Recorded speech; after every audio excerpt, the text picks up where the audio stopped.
same energy that you had the other night, but sustaining it for longer? Well, just what you said. It's I think we had a really good first period. I think we carried a lot of that play, and then it looked like we decided to change our game up a little bit.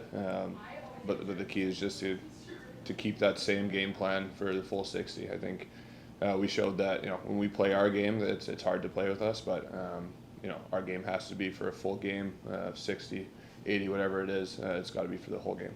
Is that possible, though, Ryan? I mean, to really sustain, all that hitting that you guys did in the first period to the whole game?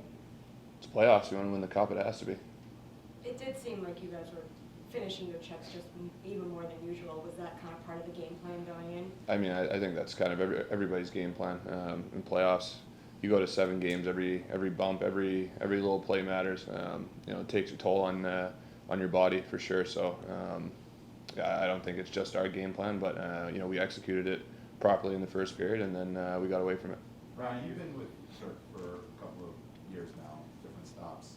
Describe his coaching style and why it fits for this team. It's not a lot of X's and O's. You have your little bit of structure here and there, but he lets you play, and I think he's good at rolling 4 lines and just kind of letting everybody do their thing. I think he understands every player has a different skill set, different role in the team, and he allows them to do their thing out there. He doesn't he doesn't try and change somebody. Obviously he's going to give some advice where he thinks, but I think he just you see how many guys have career years under him.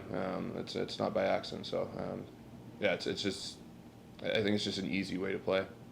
Brian, you've been in a few of these games where you started the playoffs off with a couple overtimes. I know you've gone back a few years with St. Louis, you had a couple, but do you call on any of that experience? You just sort of have to, whatever happens, however long it goes, you just have to be able to put it behind you and play the series. Yeah, I mean, a big part of playoffs is the highs can't be too high, and the lows definitely can't be too low. You can't dwell in the past. Whether it was a big win, big loss, you got to forget it. You got to take pieces that you did well and reapply that. You got to look at what you did wrong and correct them, quickly. But no matter what happens in the last game, you can't bring it with you into the next game. How does that impact the mindset or the psyche of a player when a coach empowers you to be you, so you can play your game? Well, it's gives you confidence. If he was telling me I was going to play 4 minutes and not to do certain things, and any player, not just me, but if he's trying to change somebody up, or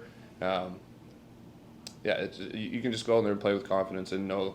I think one big thing too is if you make a mistake, I think he understands that you're going to go out there and try and rectify the mistake rather than coming down and harping on it and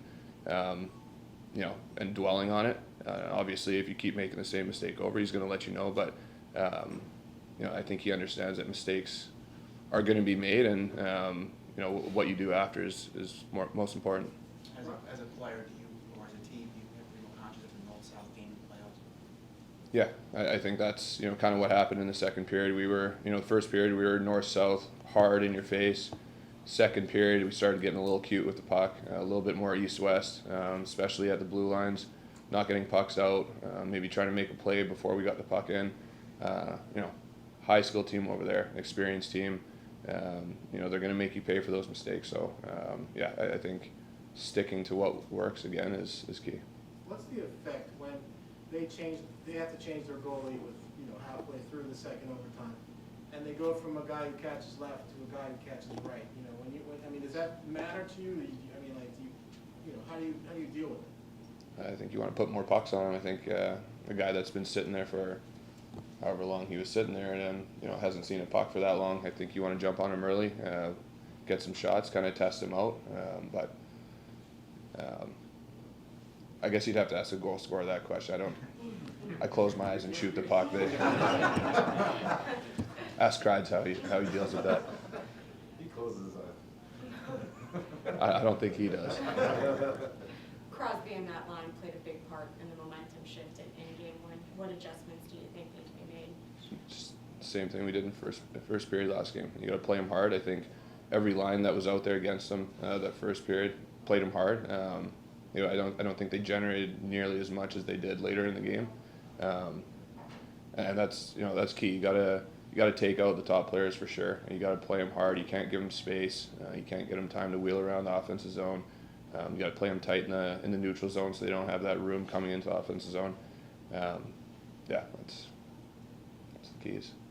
Ryan, seeing how you guys play in the playoffs, obviously you are very physical. When you see guys like Lapp have 5 hits as well, what example do you think you're setting on the ice that maybe he's feeding off of? Well, I mean, the message was clear before the playoffs started. Is it's a grind, and like I said before, every little hit matters.